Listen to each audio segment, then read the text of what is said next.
नमस्कार, सोनाली किचनमध्ये आपलं स्वागत आहे। आपण आज करणार आहे जिरा राईस। त्यासाठी घेतलेत मी तांदूळ, लसूण घेतलाय मोठा मोठा चिरून, लसूण भरपूर घेतलाय, कोथिंबीर, कस्तुरी मेथी, कढीपत्ता, मोहरी, जिरे। हे जिरा राईस करायचा आहे, त्यामुळे जिरा पावडर, मीठ, गरम पाणी आणि हे तूप। चला तर रेसिपीला चालू करूया। कुकर ठेवलाय गरम करण्यासाठी, त्यामध्ये घालूया 1 चमचा तूप घातले यामध्ये कुकरमध्ये।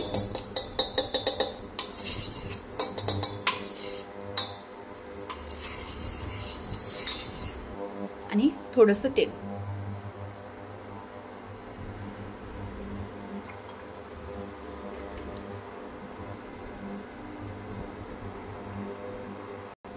तेल गरम झाले आणि यामध्ये घालूया आपण मोहरी तडतडली। आता घालूया जिरे,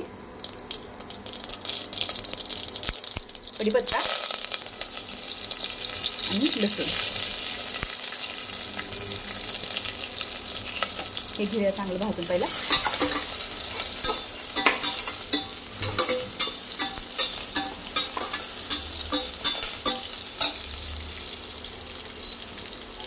लसूण भाजलाय, आता यामध्ये घालूया तांदूळ आणि हलवून घेऊया चांगलं।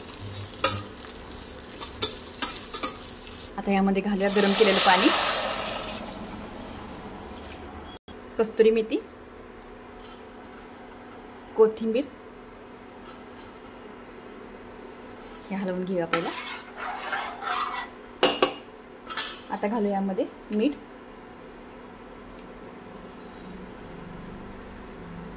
आपल्याला जिरा राईस करायचा आहे त्यामुळे आपण घालूया 1 चमचा जिरा पावडर आणि हलवून घेऊया चांगलं। आणि ह्याला कुकरचं झाकण लावून 3 शिट्ट्या करून घेऊया। कुकरचं झाकण लावून घेतले आपण आता आणि ह्याच्या 3 शिट्ट्या करून घेऊया। भाताचा कुकर गाळ झालाय, आता उघडून बघूया आपला भात कसा झालाय तो। बघू शकता आपला भात, जिरा राईस आपला भात कसा शिजलाय बघा। असंच माझं चॅनल पाहत राहा। धन्यवाद। आणि जिरा राईस एकदा घरी नक्की करून पहा।